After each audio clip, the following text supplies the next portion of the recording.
Hello and welcome to another episode of How Are You Holding Up, a mental health podcast by the depressed for the depressed. I'm Chris. And I'm Lindsey. And the first question I want to ask is, Lindsey, how are you holding up? I think I'm doing a little better than you today. Yeah. I'm doing pretty well, guys. I feel high in spirits. I do not feel any creeping depression, and so I feel very lucky and happy.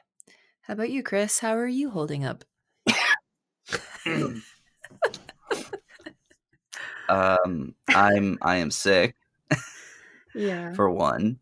I also went out last night for a party, and you were there, and I may have imbibed a little harder than I had anticipated.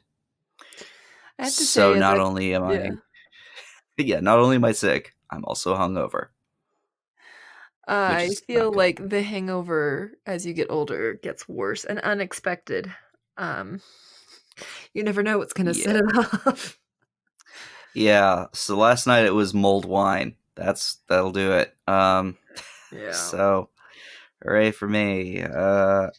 I am also just completely drained mentally and emotionally from everything from the last couple of weeks, and I'm ready for a long sleep, Yeah. a very long sleep.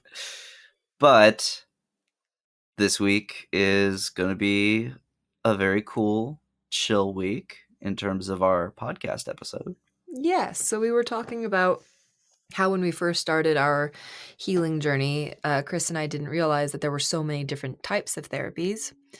And Mm-hmm. today we want to focus specifically on cognitive behavior therapy, or CBT.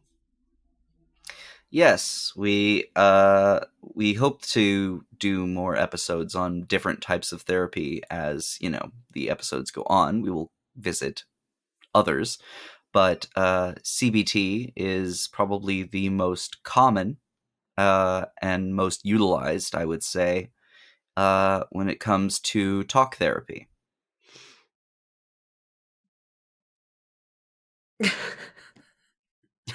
Yes.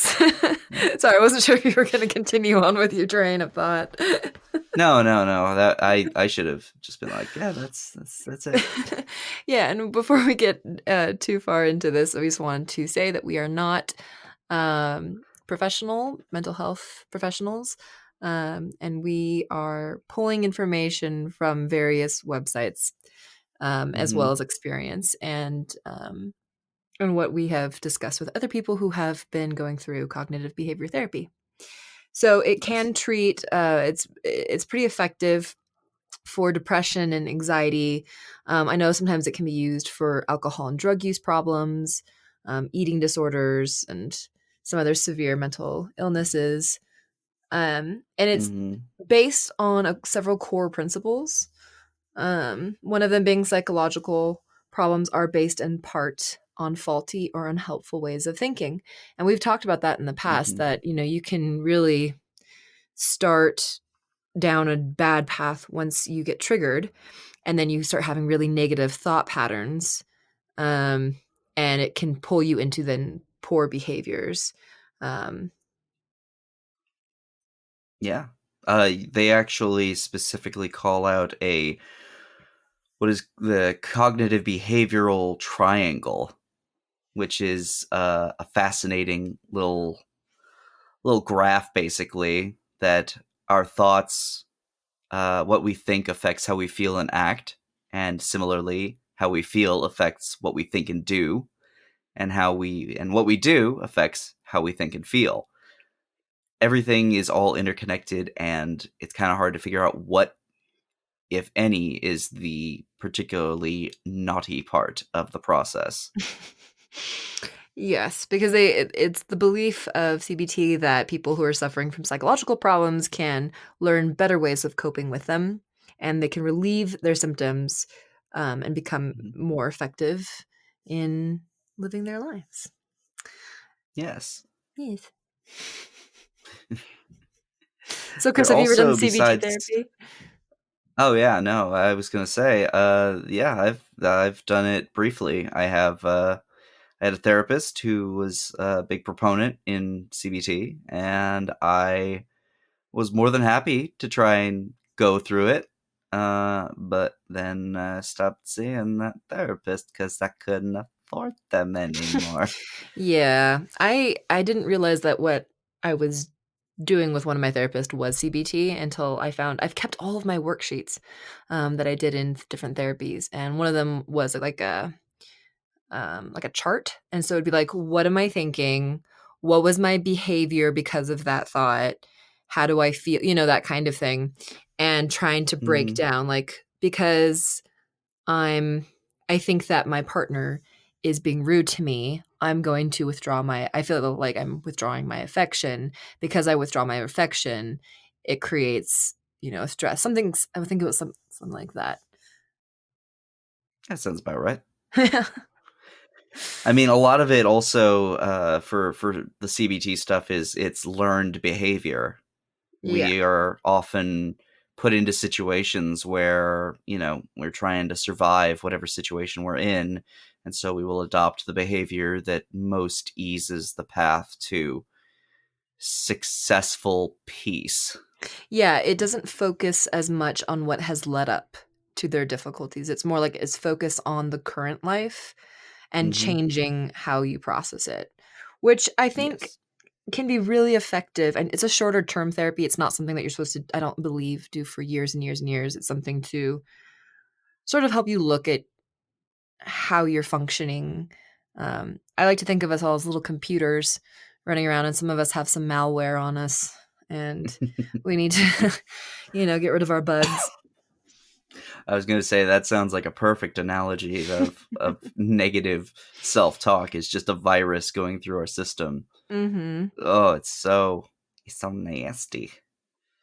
There's a lot of. Uh Did you do homework with yours? Do you remember? Because I remember I had a lot of like homework exercises outside of the sessions.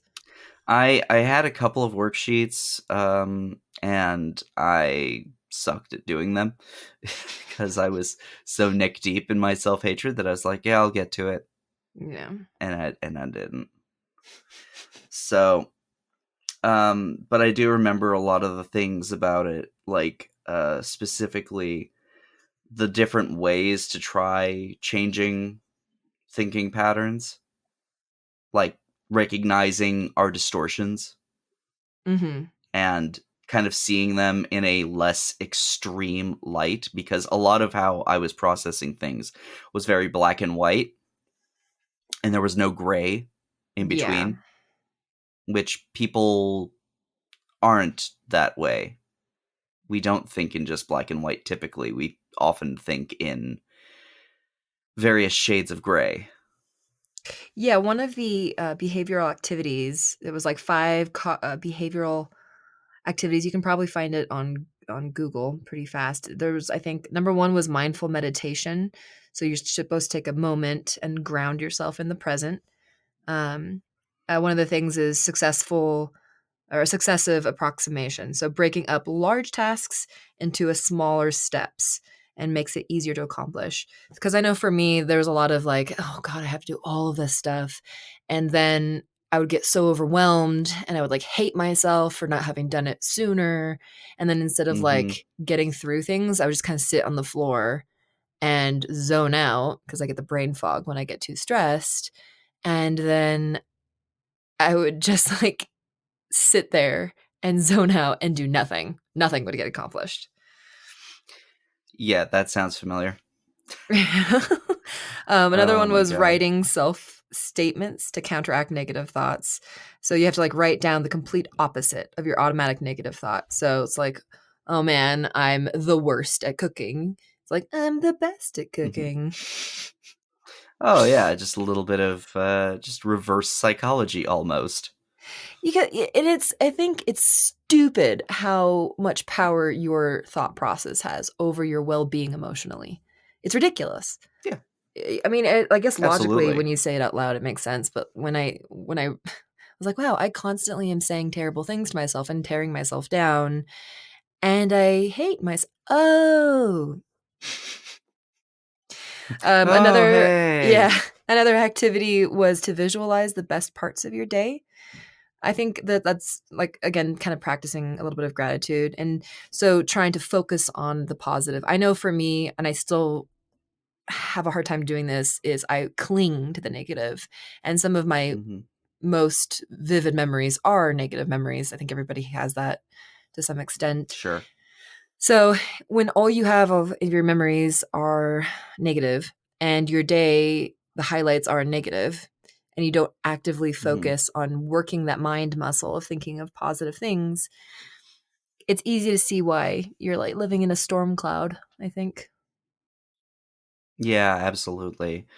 Um, I think one of the more interesting things that I did learn, uh, was there was a number of relationships that I was in where the whole walking on eggshells thing was such a, big part of it that I would often assume the worst of any situation. Like it would keep me from telling things to my partner, uh, Ooh. because I would fear Yeah. repercussions for it. Yeah. And as a result, it definitely like set me up for situations that I honestly would I just wouldn't want to take part in. And my therapist would be like, okay, well, why do you think it's going to be so bad? And I'd say, well, I can already hear what's going to happen. I can hear the reaction. Yeah. I'm making up my partner's reaction in my head. I have no idea that this is how they're going to react. I'm just assuming. Yeah. And it is that's one of the things they teach you not to do. Is just you don't know what their mind is. There may be experiential data or just like in the past how that's happened, but there if you're with a new partner, for example, and you're using old partner examples, it doesn't make sense. They're I not did the that same person. a lot in my I had a lot of toxic thought patterns, and it created extremely negative interactions with my partners. I actually pulled up Mhm. an example here for you guys. I don't know if I know that this is like so typical for, or it was so typical for me. So this is a fictional character, and the background is Helen is waiting for her husband to call her. He said he'd call her at 8 p.m. It's 8:35 and he hasn't called. So, response A, her thoughts are, he's angry with me, he's seeing someone else and he wants to leave me. Something terrible has happened. He never calls when he says he will. He doesn't love me. I'm not good enough. No one likes me. I'm going to be lonely forever. The behavior becomes she's crying, she goes to bed in despair, angry and slams the doors, fidgety, restless, calls him over and over. And the feelings, of course, are sad, depressed, fearful, anxious, angry, hopeless, and stomach in knots, can't eat. And that was something that would happen over and over and over again to me. The response B is the positive, of course, and it's her thoughts are something came up and he will call when he can. He innocently forgot. He misplaced his phone. The battery ran low, etc. He has a lot of work to do. It took longer than he expected. And then her behavior because of those thoughts are she only calls once or twice and leaves a message, goes on with her regular routine, calls a friend, watches TV shows. And her feelings are mildly concerned for his welfare, slightly annoyed, no strong or disturbing feelings of physical reaction. So the point of CBT isn't to completely eliminate negative feelings. Like, of course, you're going to be, oh, I hope he's okay. Usually he calls, but it's not going to completely ruin her evening. And then by the time he gets home, she's so worked up. He's like, oh crap, I forgot. My bad. You know? And so for me, I Yeah. would go on these like so this is what I did once. And this is really embarrassing. And I haven't told anybody except for my sister. Mhm. So I had been cheated on a few times in past relationships. And I got together with someone new. And I spent the night at his house and he left for work. And I was sitting there and this let's go through it the way the CBT would do it. So my thoughts were, I don't think he loves me, And then the thought was, I wonder why there was a blanket out on the couch. I bet he's cheating on me. And so then the behavior was, I went through his drawers and found condoms. And I went under his bed and I found a ripped open condom, which we hadn't been using. It wasn't one of ours, it was old. And then, so of course, my feeling was anxious, fearful, stressed, upset. And I like took pictures of the condoms to make sure, like, to start counting them down to see if he was like having somebody over on the nights that I wasn't there. I mean, I was acting like a crazy person. He hadn't done anything Hmm. specifically that would have warranted that. It was just because I had gone through some traumas and I hadn't healed from them. And I was doing some really negative stuff. And it was learned from my mother. It was taught to me that you can't trust your partner. You have to try to catch them doing something to keep yourself Right. safe, and protect yourself. So I think that was really interesting for me to like look back now, because my current partner, I've never gone through his phone. I'm sure you guys, some of you have experienced that, either being the one who's so upset and anxious you go through your partner's phone, or having somebody break your trust and go through, like, your girlfriend or boyfriend went through your phone, and that wasn't, Hmm. okay. Because when you're looking for something, that right there is already kind of a weird, icky feeling. I wouldn't ever go through my Yeah. partner's phone expecting something at this point. And if you're starting to feel that way, then I think looking at yourself as well. I mean, sometimes it's warranted, but Sure. I don't think all the time. Most of the time, it really isn't. I mean, ultimately, at that point, it's a communication breakdown first and foremost, right? Yeah. Like, Yeah. there's something that is just missing from the communication between partners when there's distrust and there's concern of disloyalty or anything like that. You have to just speak up and say, "Hey, I'm feeling kind of shit that I'm feeling this way. I just need some reassurance." Yes. And I think the thing was, with that partner, we were really not good communicators with each other. He was uncomfortable talking about feelings. Mhm. And if your partner's uncomfortable talking about feelings, that can be incredibly difficult to overcome, because you've got to be able to communicate, I think, about pretty much anything if you want your partnership to flourish Yeah. and be No, comfy. absolutely. Yeah. So Is that's there any I was cognitive gonna behavior say, therapy. yeah, I Yeah. know. Is there Um, anything else, like, in terms of, like, how would you best breach to a therapist that you were interested in doing this therapy? Is it just, "Hey, I've heard about cognitive behavioral therapy. Do you do that?" I think so. I think that's what I would do. Yeah. Mm. And I think most, there are, I believe, I like to be wrong on this, but I believe there are therapists who are specifically Yeah. cognitive behavior therapists. That's their main Yeah. gig.